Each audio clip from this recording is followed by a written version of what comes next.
보여드리겠습니다. 여러분들 이 문구가 생각나십니까? 80년대를 한국에서 지내신 분들은 아마 기억을 하실 것입니다.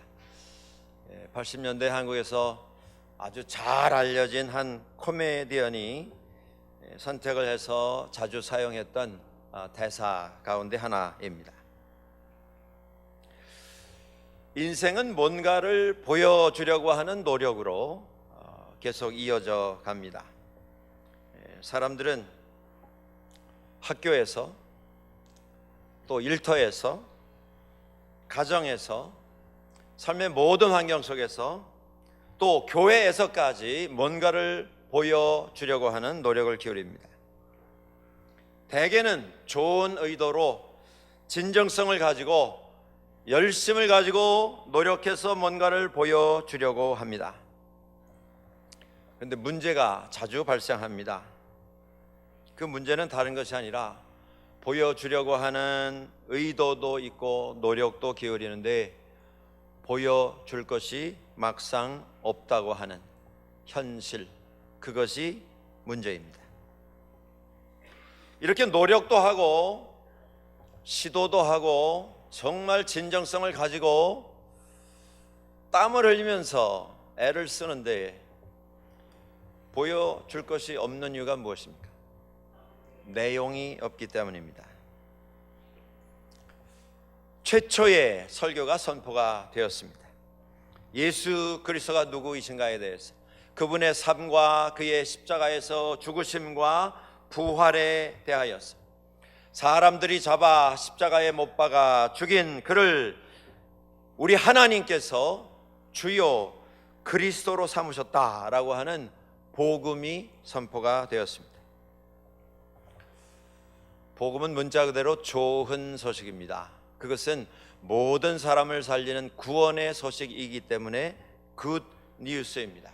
이제 정리해서 어떻게 생각하면 너무 짧게 생각되는 이 말씀, 예수 그리스도가 누구이시고 무엇을 우리를 위해서 행하셨는가, 그것이 복음의 핵심입니다. 복음은 이게 다입니다. 그 이상도 없고 그 이하도 없습니다. 선포된 하나님의 말씀, 그 말씀은 이미 완성된 구원의 좋은 소식입니다. 사람이 거기에다가 보탤 것이 없습니다. 뺄 것도 없습니다. 그 자체로 완벽, 그 자체입니다. 오늘 이 말씀을 우리는 매주 듣습니다. 신앙생활 해오면서 수십 년 이 말씀을 들어왔습니다. 그런데 우리에게 남아있는 또 하나의 질문이 있습니다. 그 질문은 수십 년, 수백 차례를 통해서 복음을 들었는데 그 복음을 받은 내 삶에 복음의 결과가 남아 있는가라고 하는 것입니다. 오늘 최초의 설교를 들은, 베드로의 설교를 들은 사람들은 하나같이 질문했습니다.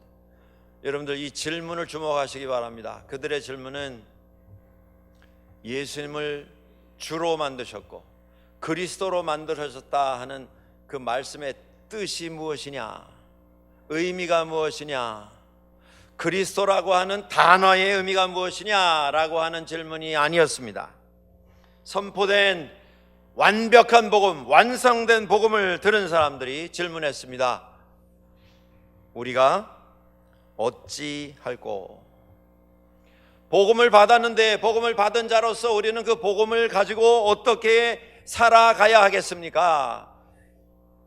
주신 말씀을 어떻게 삶 속에서 실천해야 하겠습니까? 그것이 그들의 질문이었습니다.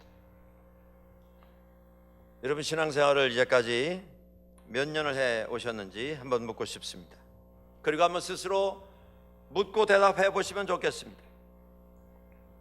나에게 전달된 이 복음을 들은 지가 수십 년인데 그 이후에 복음의 결과로 내 삶 속에 남은 열매가 무엇인가라고 하는 것입니다.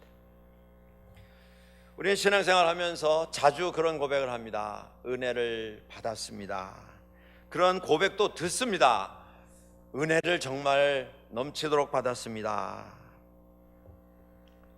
그런데 참 많은 경우에 그 은혜를 받은 고백 뒤에 이어지는 삶 속에서 나타나는 것은 여전히 자기 자신이 주인인 때가 많습니다. 자기 생각대로 판단하고 자기 생각대로 선택해서 살아가는 경우가 참 많이 있습니다. 21세기의 그리스도인들의 최대의 숙제가 이것입니다. 말씀을 들으면서 우리는 계속 이전에 듣지 못한 새로운 내용이 무엇이 있겠는가, 그것에 집중하는 경향이 있습니다. 어떻게 하면 남들이 듣지 못한 것을 더 많이 들을 수 있을까? 남들이 깨닫지 못한 것을 더 깨달을 수 있을까? 얻을 수 있을까? 이런 마음은 필요한 것입니다. 주의 말씀을 더 잘 알려고 하는 그 마음, 우리 모두에게 필요합니다. 그런데 더 중요한 게 있습니다. 그것과 더불어서 우리가 설교 말씀을 들을 때마다 우리도 하나님 앞에서 고백해야 할 그 고백이, 오늘 본문 말씀에 베드로의 첫 설교를 들은 그 사람들, 사도행전 2장 38절에서 물었던 그 질문입니다. 우리가 어찌 해야 하겠는가? 말씀을 들을 때 사람들은 새로운 것을 들으려고 하고, 말씀을 들을 때 사람들은 위로를 받으려고 합니다. 마음을 좀 편하게 해주는 그러한 어떤 인생의 답을 얻기를 원합니다.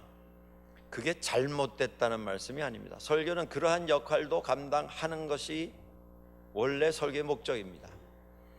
그러나 거기서 끝이 나면 안 된다는 말씀입니다. 그저 은혜를 받고 마음의 흡족함을 얻고 만족함을 얻고 돌아가면 삶에 있었던 자리로 되돌아가 버리는 그것이 문제입니다. 이런 일이 왜 반복됩니까? 여러분들, 우리가 말씀을 받기는 받지만 정말 예수 그리스도가 누구이신가에 대한 철저한 깨달음, 각오와 결단이 동반되지 않기 때문에 이런 일들이 반복이 됩니다. 정말 예수 그리스도가 나의 주요, 나의 그리스도이시라고 우리가 고백할 수 있다면 내 삶을 예수님께 맡기는 결단이 이어져야만 합니다.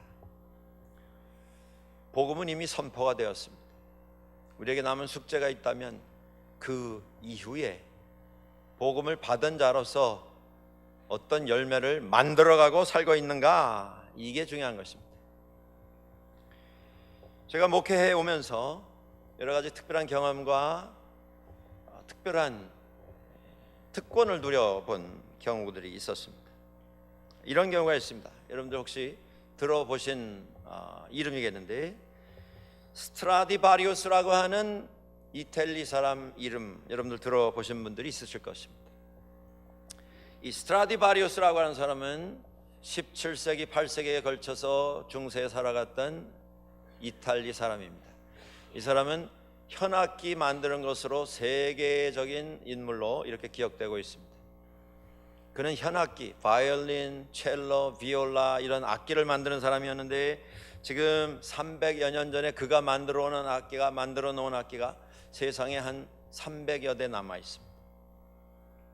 가장 최근에 바이올린이 하나 팔렸습니다. 스트라디바리우스 하면 뭐 다 사람들이 인정하는 최고의 음색을 가진 악기입니다. 2011년에 그 가운데 악기 바이올린이 하나 팔렸는데 우리 캐나다 달러로 한 2천만 불, 이렇게 가격이 먹여져서 판매가 되었습니다. 세계에서 가장 유명한 연주가들이 이 악기를 가지고 연주를 하고 소유를 하고 있습니다.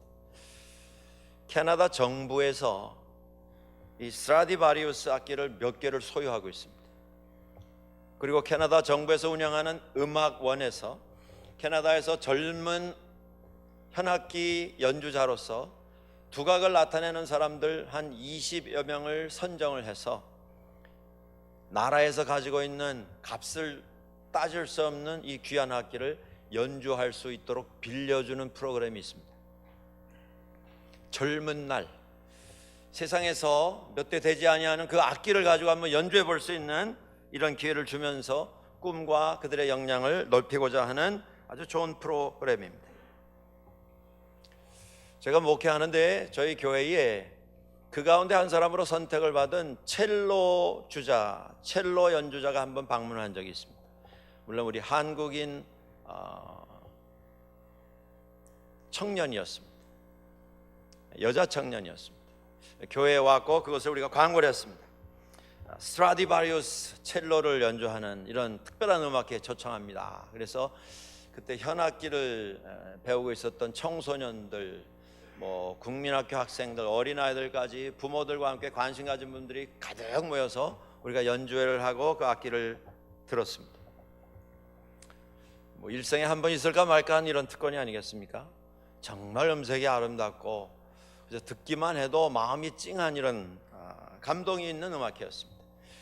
음악회가 마친 다음에 저희 교회에 이렇게 손님으로 왔기 때문에 제가 그 자매와 인사를 나누고 고맙다는 인사를 전하고 이런 요청을 한 적이 있습니다. 내가 한번 이 악기 이렇게 좀 손대봐도 됩니까? 한번 손댈 수 있다. 그래서 제가 한번 이렇게 쓰다듬었습니다.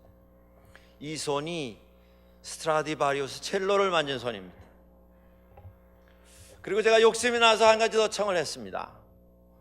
그런데 그 활로 한번 이렇게 줄여다 대고 연주하듯이 한번 소리를 내볼 수 있는 특권을 좀 가질 수 있겠는가.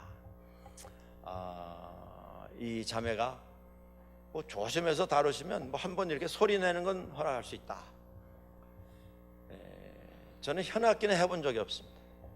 그래서 좀 떨리는 손으로 첼로를 잡고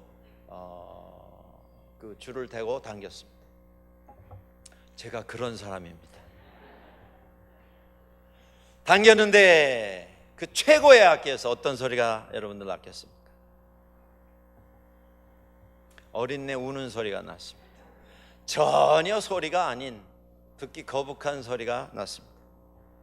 여러분들, 아무리 최고의 악기라도 주자를 만나야 제 소리가 납니다. 인생도 똑같습니다. 남들보다 더 많이 알고 더 많이 알 수 있는 능력을 가졌고 지능을 가지고 있고 지식을 가지고 있고 자기 전공 분야에 최고 앞서가는 모든 기술을 다 습득한 사람이라 할지라도 그 인생이 하나님 손에 맡겨질 때에 그 인생을 통해서 삶의 열매가 맡겨지는 것입니다. 사랑하는 여러분들, 예수 믿는다라고 하는 것은 베드로의 고백처럼 십자가에서 사람이 못 박아 죽인 그분을 하나님께서 우리의 주요 그리스도로 만드셨다, 이 고백을 하는 것입니다. 그리고 나의 주인이 되시고 나의 왕이 되시고 나의 구주가 되신 그리스도가 되신 그분에게 내 삶을 내어 드리고 맡기고 살아가는 것, 그게 신앙생활입니다. 주님께 우리의 삶을 맡길 때에 비로소 인생이 시작이 됩니다. 비로소 변화가 시작이 됩니다. 조건을 다 갖추고 있는데 삶에 기쁨이 없습니다. 행복이 없습니다. 삶에 보람이 없습니다. 삶의 의욕이 점점 옅어져 갑니다. 왜 그렇습니까? 잘못된 주인 따라가고 있기 때문입니다. 우리를 만드셨고 우리의 주인이 되신 주님께 우리의 삶을 맡겨 드릴 수 있어야 합니다. 일단 주님의 손에 붙잡힌 그런 삶이 되면 변화가 시작이 됩니다. 우리는 베드로의 행적을 잘 압니다. 그는 제자들 가운데서도 두각을 나타내는 제자였습니다. 인정받는 제자였습니다. 많은 일을 했습니다. 그런데 그렇게 주님을 따라 나섰던 그가 주님 앞에서 실망스러운 행동을 합니다. 주 예수 그리스도의 고난을 보면서 그는 겁을 먹습니다. 공포에 질렸습니다. 그리고 도망갑니다. 숨습니다. 그를 알아봤던 사람들의 지적, 당신도 저 예수라고 하는 자와 함께 하던 자다라고 하는 말에 대해서 부정합니다. 나는 그를 모른다. 나는 그를 알지 못한다. 3번이나 부정합니다. 도망가서 숨습니다. 그랬던 그가 오늘 말씀에서 그는 우리의 주이시고 우리의 그리스도가 되신 분이시다. 그는 이전에 주님 앞에서 고백했던 주는 그리스도시요 살아계신 하나님의 아들이십니다 라고 하는 그 믿음의 고백을 비로소 살기 시작한 것을 우리가 볼 수가 있습니다. 그렇습니다. 비로소 그는 자신의 삶을 예수 그리스도께 맡겨드린 것입니다. 그 전에 예수님을 몰랐을까요? 알았습니다. 그의 말씀에 귀를 기울였습니다. 주님에 대한 많은 지식과 정보를 가지고 살았습니다. 그러나 예수 그리스도께 자신의 삶을 완전히 맡기지 못했었습니다. 이제 그가 달라졌습니다. 다 맡기고 다 믿고 순종하여 살아가며 주의 말씀을 선포하기를 시작했습니다. 이게 변화입니다. 사랑하는 여러분들, 우리가 말씀을 받을 때마다 오늘 말씀이 얼마나 논리적인가, 내가 모르던 사실이, 새로운 사실이 소개된 것이 있는가, 이전에 듣지 못했던 오묘한 복음의 내용이 오늘 나에게 전달이 되었는가, 그런 관심을 가지십시오. 그러나 거기에 머물러서는 안 됩니다. 그래서 나로 하여금 알게 해주신 그 말씀이 있다면 그 말씀을 가지고 오늘 베드로의 설교를 들었던 사람들의 고백처럼 우리가 어찌할꼬, 하나님 앞에서 제가 어떻게 해야 하겠습니까? 하나님 말씀에 순종하여 실천하여 살게 해주십시오 라고 하는 간절한 기도를 가지고 그 말씀을 두고 세상으로 들어갈 수 있어야 합니다. 그 말씀에 대해서 베드로는 오늘 본문 38절에서 이렇게 말합니다. 그리스도 예수의 이름으로 세례를 받고 죄 사함을 받으라. 말씀을 받고 깨달음을 가졌을 때에 가장 먼저 일어나야 하는 일이 있습니다. 그것이 회개의 역사입니다. 인간의 문제, 이 문제의 근본에는 인간의 죄라고 하는 현실이 있습니다.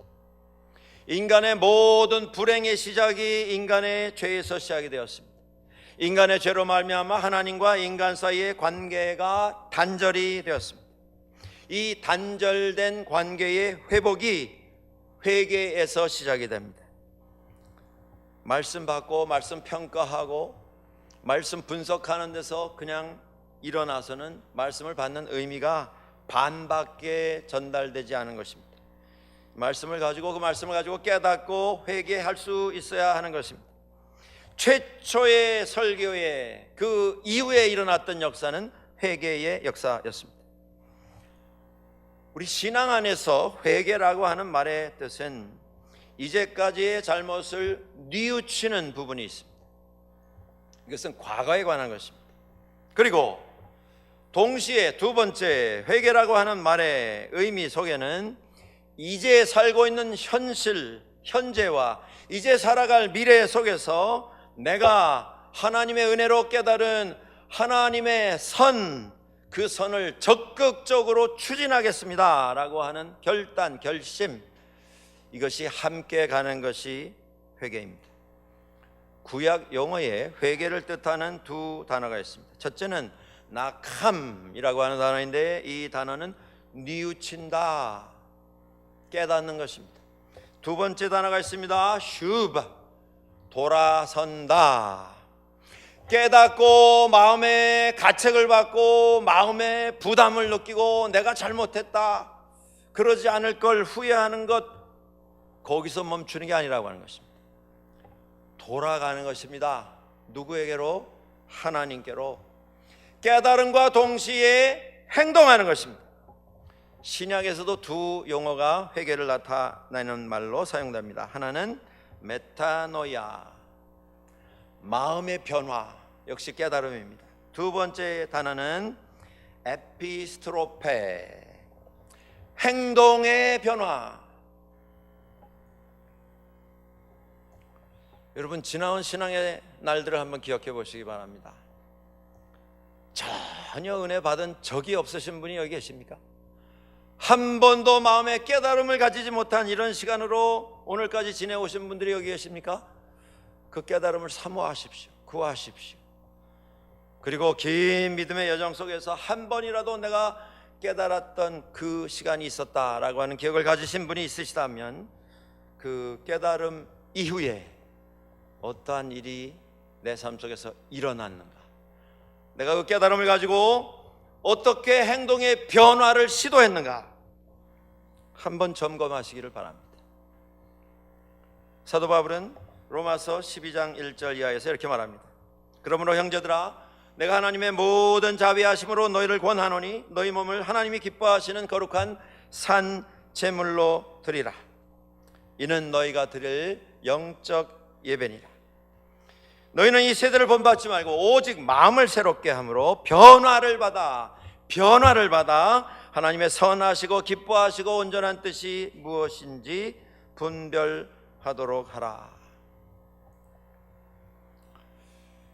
신앙생활의 변화의 시작은 회개입니다. 한국 교회의 시작도 회개에서 비롯되었습니다.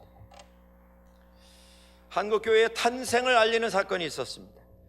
1907년 1월 2일부터 15일까지 평안도 평양 장대한 교회에서 있었던 성령 대폭발 사건입니다.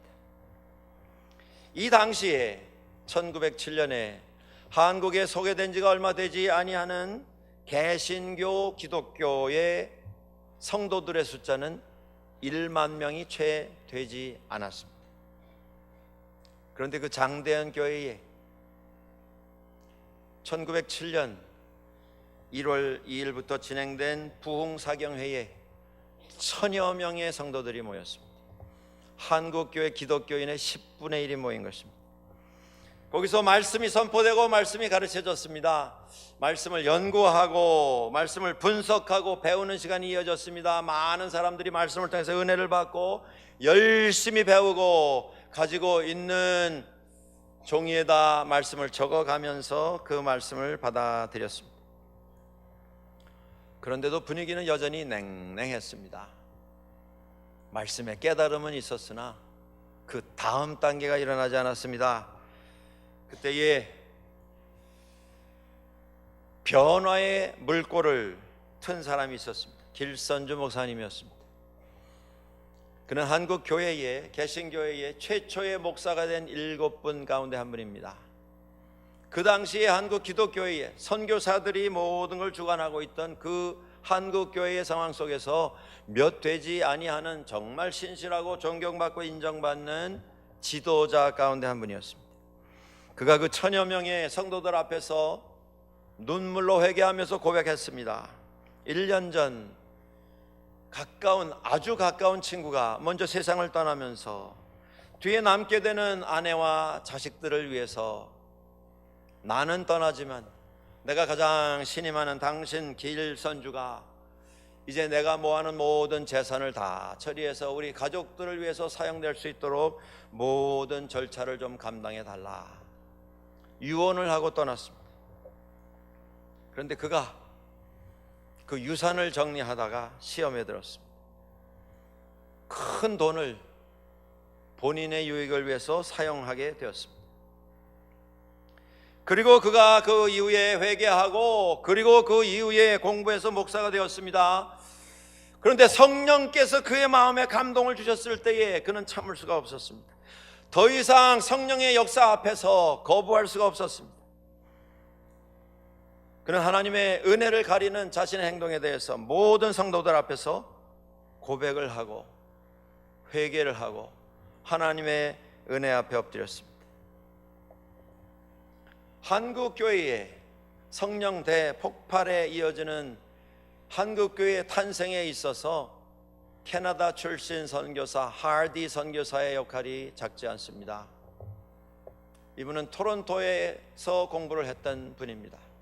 나중에 미국 교회로부터 파송을 받아서 한국에 왔는데 이 집회에서 제일 먼저 회개를 시작했던 사람입니다.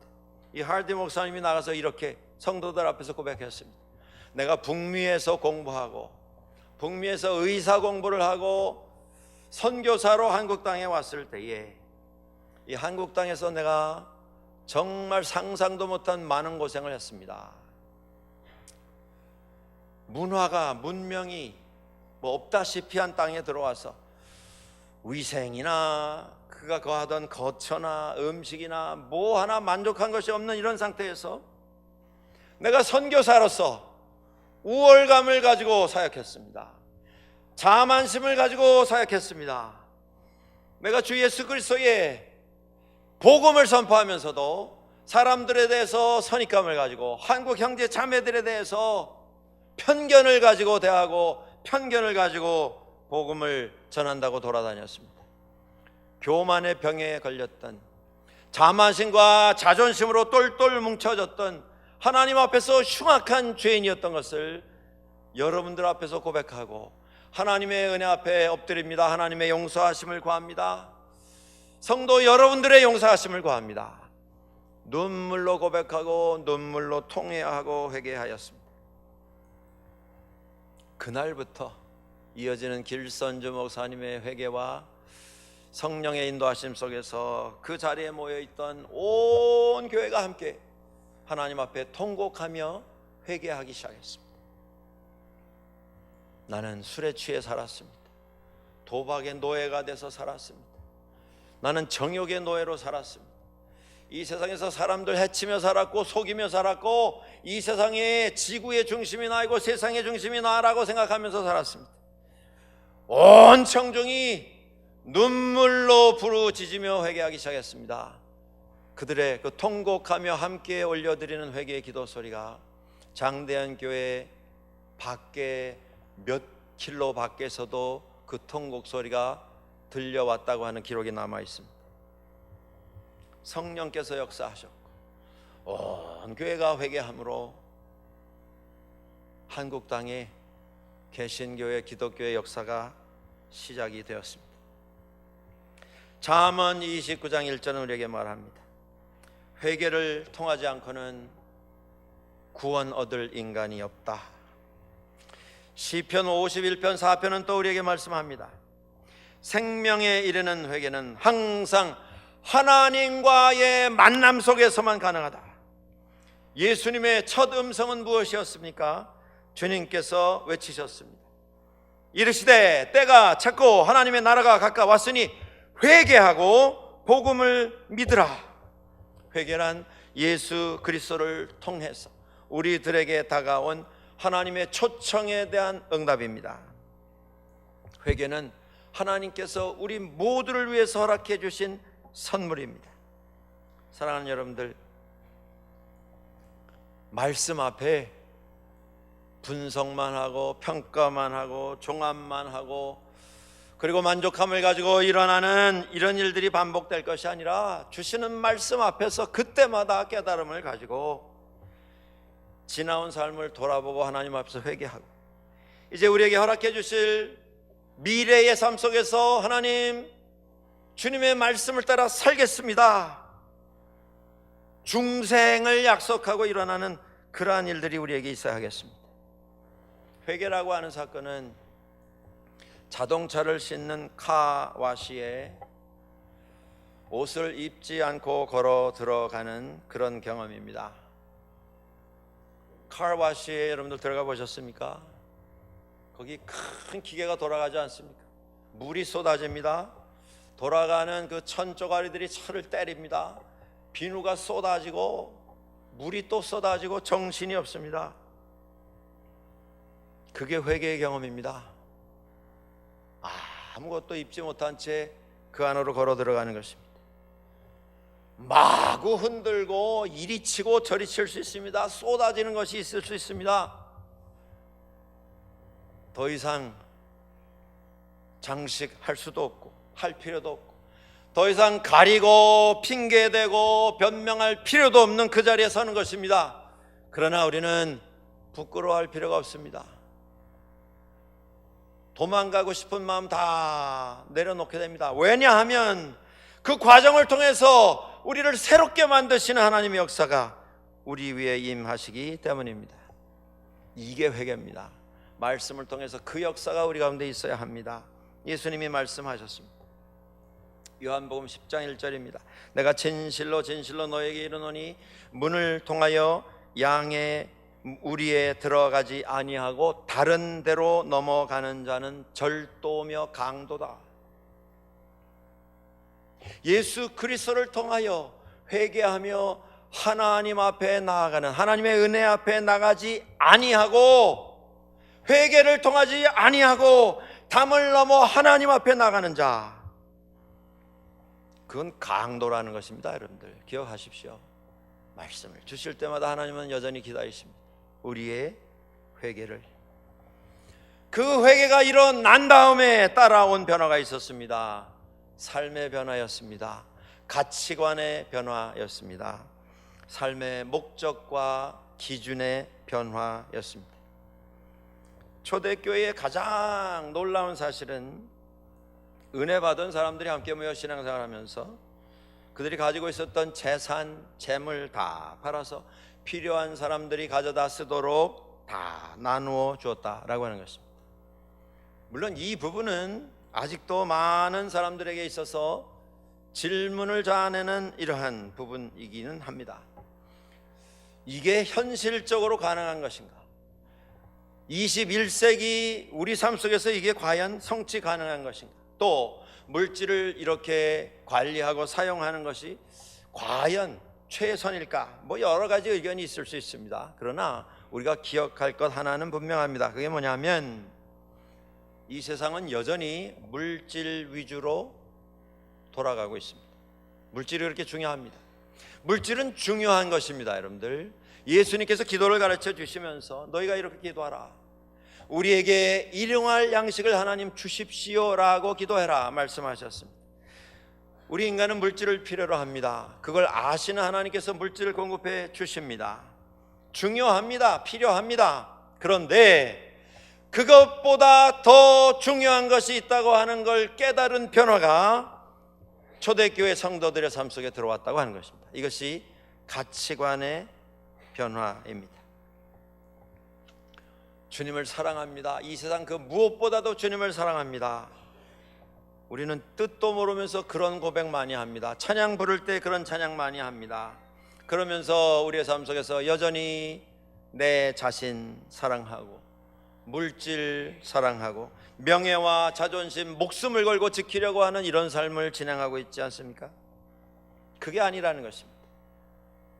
이 물질 소중한 것이나 이것보다 더 아름다운 것, 그것이 주님의 뜻이고 주님의 나라인 것을 알았기에 그들은 자신의 물질을 주님의 이름으로 하나님 앞에 드렸습니다. 물질의 문제는 쉬운 문제가 아닙니다. 이 문제는 아직도 해결이 되지 않고 있습니다. 모든 정치하는 사람들이 이 물질에 대한 문제를 해결하겠다고 약속을 합니다만은 이룬 사람은 하나도 없습니다. 근대 역사에 이론적으로나마 그래도 비슷하게 이 문제를 해결하려고 했던 노력이 있었습니다. 그게 공산주의입니다. 말뜻 그대로 같이 일해서 같이 노력해서 같이 만들고 만들어 놓은 걸 통해서 돌아오는 유익은 같이 배분해서 다 혜택을 누리는 평등한 사회를 만들자. 그런데 정작 해보니까 이것은 없는 사람이 있는 사람 것 억지로 뺏어서 나누어 쓰는 그런 모습이었습니다. 이전에는 가진 자들이 횡포를 부리고 다른 사람들을 착취를 했는데 이제는 가지지 못한 사람들이 횡포를 부리는 이런 모습으로 탈바꿈한 것을 우리는 알고 있습니다. 무산계급 잘 살게 해주겠다 약속을 했는데 나중에 보니까 그 미명 아래 권력 잡은 몇 사람들이 세상에서 왕처럼 사는 이런 모습을 위해서 제도가 진행됐던 것을 보게 됩니다. 여러분, 이 세상의 진정한 평화는 제도로 성취되지 않습니다. 정치로 어림도 없습니다. 법을 바꾸어서 꾸밀 뿐입니다. 사람이 변화되면, 믿음 안에서 삶이, 가치관이 변화되면 진정한 행복을 우리가 이루어 나갈 수가 있습니다. 말씀을 받을 때마다 우리가 기억하시기 바랍니다. 나는 어떤 변화를 만들어가고 있는가.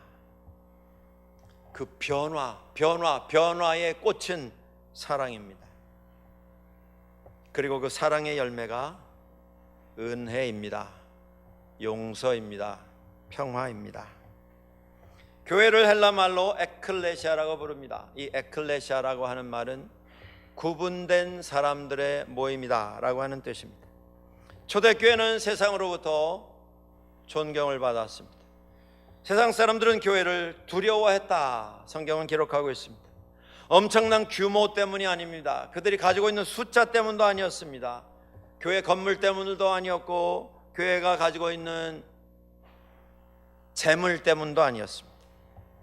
교회 안에 살아 역사하고 있는 하나님의 은혜의 역사, 성령의 충만한 역사, 그 역사 속에서 변화된 성도들의 삶, 변화의 열매들을 보면서 세상은 교회를 존경하게 된 것입니다. 오늘 21세기에 여러분들, 우리 교회가 과연 그런 자리에 서 있는지, 내가 예수 믿는 거 세상이 다 아는 사실인데 나를 알고 있는 그들에게서 나는 그러한 칭송을 듣고 있는지, 말씀을 받을 때마다 함께 기억할 수 있어야 할 것입니다.